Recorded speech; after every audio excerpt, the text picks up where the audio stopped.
शेर राजा अपनी सीमा में घूम रहा था। तभी एक दूसरा शेर वहां आ पहुंचा।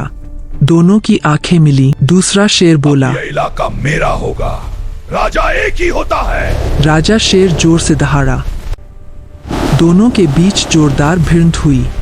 कुछ ही देर में राजा शेर ने अपनी ताकत और हिम्मत से दूसरे शेर को पीछे हटा दिया। हारकर दूसरा शेर जंगल छोड़कर चला गया।